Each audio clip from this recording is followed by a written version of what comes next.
Rev up your engines!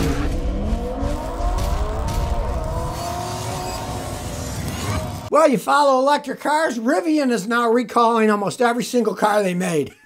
They haven't made that many cars, you know. Remember when Rivian came out as an IPO, it was worth all these billions and billions of dollars. Now the stock has gone down the toilet because they hardly make any vehicles. Well, now they have to recall almost every single one they built. They're saying that a coupler between the upper steering control arm and the steering wheel might break and you can't steer the thing. Phenomenal quality in some new electric car, right?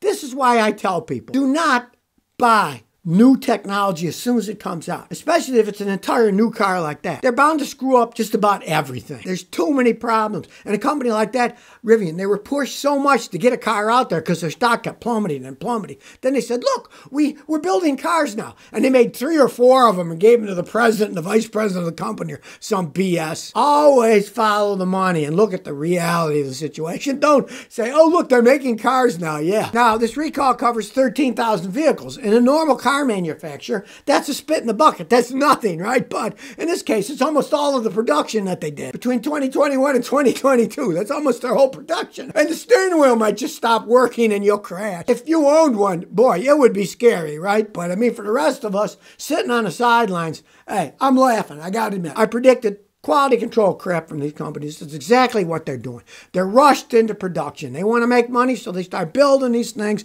and they're going to screw up. Obviously, they have. And these are really expensive vehicles, too. It's not like this is a cheap vehicle. They're relatively expensive. Realize a fully loaded Rivian is $104,000. I'd expect the steering wheel to stay and work and steer the car for that kind of money, but I guess I'm just asking for too much. Maybe it's just me. I don't know. I feel sorry for the people that invest in these companies that think, oh, it's the new gold mine.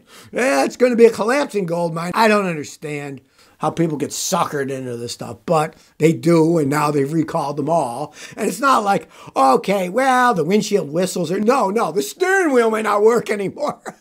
Brilliant. And these are 2021, 2022. Wait till they've been out in the road a while and they really start falling apart. Lace says, my Honda Jazz has a soft knocking sound, and the car's using more fuel now that it's getting cold. Is that normal? Well, the knocking noise isn't normal, but you're always going to get a little bit worse gas mileage in the winter because it's cold outside. And gasoline engines are basically thermal engines. The colder it is outside, the less efficient they're going to be. So you're always going to get a little bit worse gas mileage in the winter than you will in the summer. That's just the way that it goes. Of course, everything's cold too, so your wheel bearings are colder. They're going to have a little more friction on them. Everything just will be a little less efficient. You'll get worse gas mileage in the winter. But knocking sounds, no. You shouldn't hear any knocking sounds. Now, you say it's when you accelerate and go up a hill, you hear it the most. A lot of times, that's either your engine is carboning up or your timing chain or belt has stretched. Checking a timing chain or belt stretch is easy for any mechanic. They put a timing gun on.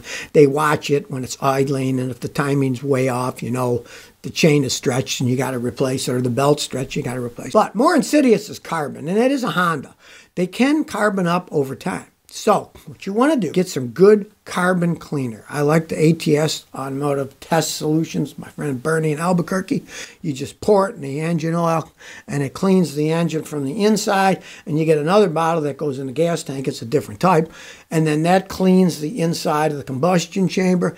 Do that and you might find the noise goes away entirely. I often see it on Hondas. When you accelerate uphill and hard, that's the big full load, and if anything's wrong, like a little carbon in the engine or a little carbon on the piston rings, it can start making clanging noises because that increases the compression ratio and it will clatter. Now, if you really want to see if it's that, this is a cheap way to find out. When you're almost out of gas, put in half a tank of high-test unleaded, the Shell Super Gas, their most expensive gas. If the knocking goes away, yeah, that's ignition pinging because the higher compression gasoline and the super unleaded gasoline won't ping as easy as the regular. And then you know, okay, there's carbon in there. Now, I don't say just keep buying high-test gas. It costs $1 something more a gallon. It's a waste of money. In that case, yeah, you'd want to clean it all out.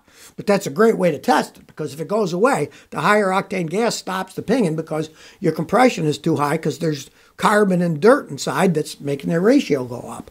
If you have carbon taking up space in the engine inside, that means there's less space, so that makes the compression ratio go up. Tennessee Craig says, I can't fix starter heat soak. 86 F-150. I put the heat shield on the starter, but it still gets hot. It won't start till it cools down. What should I do? Should I get one of those mini starters? Should I wrap the exhaust What should I do? I'm tired of it doing this. Not starting when it's hot. Numero uno, yes, I would go for one of those micro starters. They make very good small starters that fit on those Ford V8 engines. The smaller it is, the further away it is from the heat of the exhaust. So the less chance you get of having a heat soak problem where it won't start. And two, yeah, wrap that you can get for exhaust systems and wrap the exhaust right around the starter because that will hold the heat in. Actually, it's better. You hold the heat in your exhaust, the car actually runs better. They don't build them that way because it costs money to do it. But the race car guys are always doing that. They wrap the headers because then the heat stays in there and it's more efficient. Then they get more power that way. So, yeah, do both. You'll probably find it'll go away then. But, yeah, it's an old vehicle. It's putting out a lot of heat. Who knows what starters you're getting. You're probably getting remanufactured ones from a discount auto parts that are crap anyways. Get a brand new micro starter and wrap the exhaust. You probably never have the heat soak problem again. Howser Bush says, my neighbor said my vehicle's triggering the car alarm in his Mustang. I got an 05 Mazda B3000. My neighbor has a Ford Mustang. I have a faulty battery in my truck. My neighbor's car's parked near my truck. His alarm keeps going off. He keeps telling me, oh, your car's making my alarm go off. Is he crazy or is this just a coincidence? The odds are your truck is not making his alarm go off.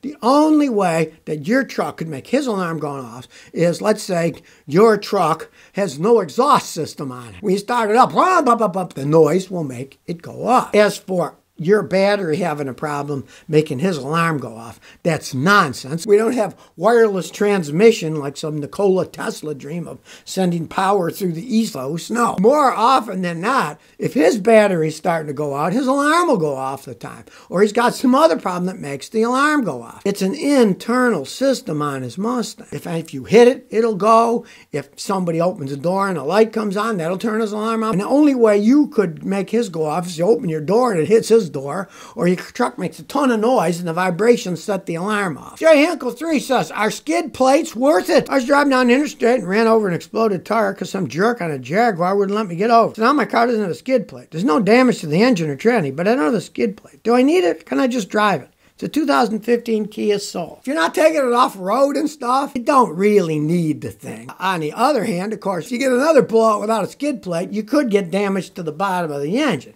I mean, if you're worried about that, go to a junkyard and buy a used one. They charge too much at the dealers, but go to a junkyard, just buy a used one and bolt it on. They're real easy to put on. There's nothing to that. But if you're not worried about that, you don't have to worry. None of my vehicles have skid plates on them anymore, and I never worry about it. I don't have any problems with it. Now, I mean, if it was a Jeep and you're taking it off-road, you better put it back on. A rock's going to knock holes and stuff. But normally, it doesn't serve all that much, especially on a Kia.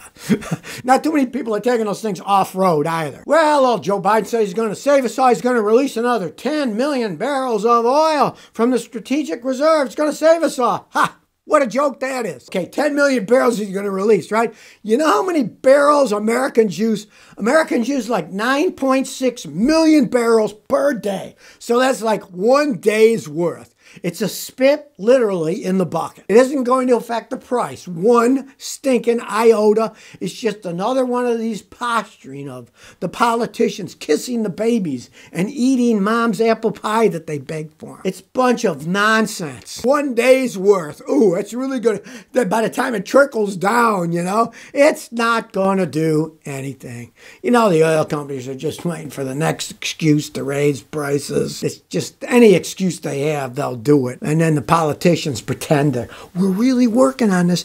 Here's a spit in the bucket for you guys. It isn't going to do diddly squat. 10 million barrels, yeah, sounds like a lot, right? Well, we use that practically every day in the United States. So, anybody that thinks that's going to affect anything has lost their marbles. And of course, he says that now because OPEC says they're going to slash their production by 2 million barrels per day. Now, like I said, we use 10 million barrels a day.